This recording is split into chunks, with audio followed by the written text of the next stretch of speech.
एकादशी की कथा। दोस्तों, बहुत समय पहले की बात है। एक सुदीक्षित और धर्मपरायण राजा थे जिसका नाम अधिवित था। वह अपने राज्य में न्याय और धर्म के साथ शासन करता था, परंतु राजा मन में ही एक बड़ी पीड़ा थी।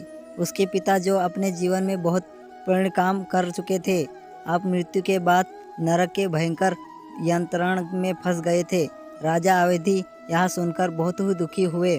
अपने मंत्री और ब्राह्मणों से पूछा, ये विद्वानों, मेरे पिता का नरक से मुक्ति कैसे मिलेगी? कौन सा उपाय करें जिससे उन्हें मोक्ष की प्राप्ति हो? ब्राह्मणों ने कहा, हे राजा, मार्गशीर्ष मास की शुक्ल पक्ष की एकादशी मोक्षदा एकादशी का व्रत बड़े श्रद्धा से रखने से आपके पिता को दुख से मुक्ति मिलेगी। इस दिन का व्रत भगवान श्री कृष्ण और माता लक्ष्मी के लिए अत्यंत प्रिय है। इस वक्त से पितरों की आत्मा को शांति और मुक्ति मिलती है।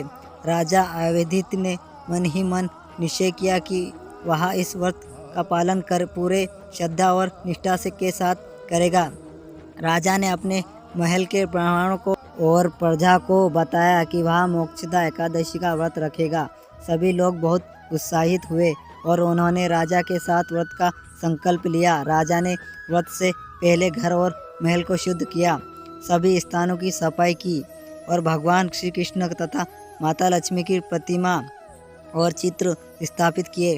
ब्राह्मण ने उसे बताया कि इस दिन तुलसी के पत्ते, सफ़ेद फूल, घी का दीपक और सवित्र भोजन से भगवान की पूजा करें।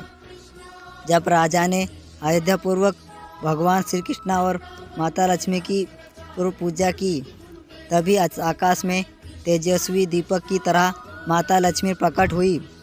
उन्होंने राजा को आशीर्वाद दिया, हे राजा, तुमने अपने पिता की मुक्ति और धर्म की चिंता के लिए सच्चे मन से यह व्रत रखा है। तुम्हारे और तुम्हारे पूर्वजों के पाप धुल जाएंगे। तुम और तुम्हारे राज्य में सुख शांति रहेगी। मैं स्वयं इस व्रत का फल से तुम्हारे पिता को मोक्ष दिलाऊंगी। राजा का हृदय आनंद से भरा गया। उसने व्रत में अन्न का त्याग किया और दिन भर भगवान की कथा और श्रवण किया। यह रात्रि की समय राजा ने ब्राह्मण से मोक्षदा एकादशी की कथा सुनने की इच्छा व्यक्त की। ब्राह्मण ने कहा, बहुत समय पहले देवताओं और दैत्यराजों के बीच एक युद्ध हुआ। इस युद्ध में असुरों ने दोस्तों पुण्य आत्माओं को पकड़ लिया और नरक में डाल दिया।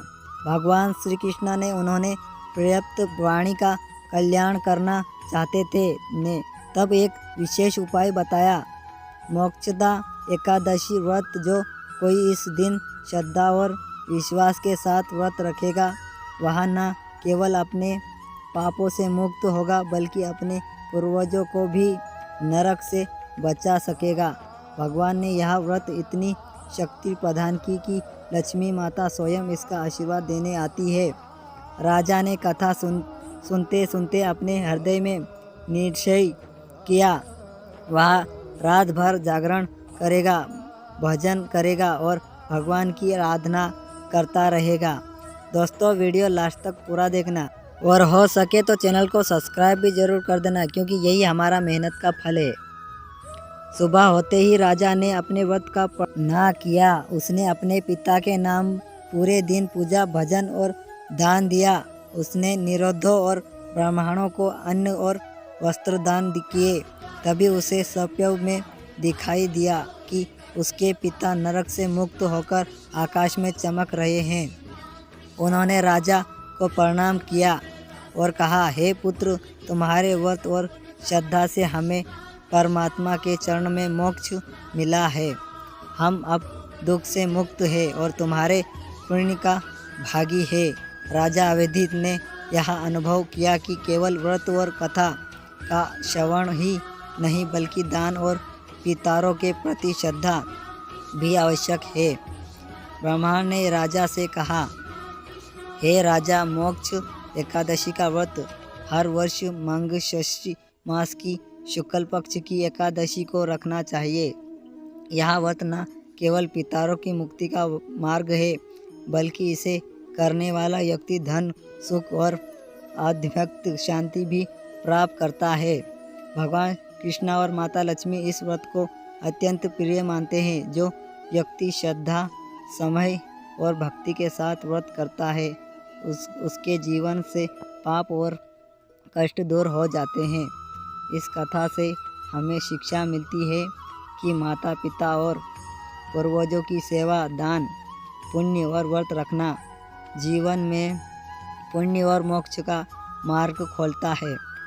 राजा अवधि ने पूरी निष्ठा और श्रद्धा से व्रत का पालन किया और अपने राज्य में भी लोगों को मोक्ष का एकादशी के महत्व के बारे में बताया।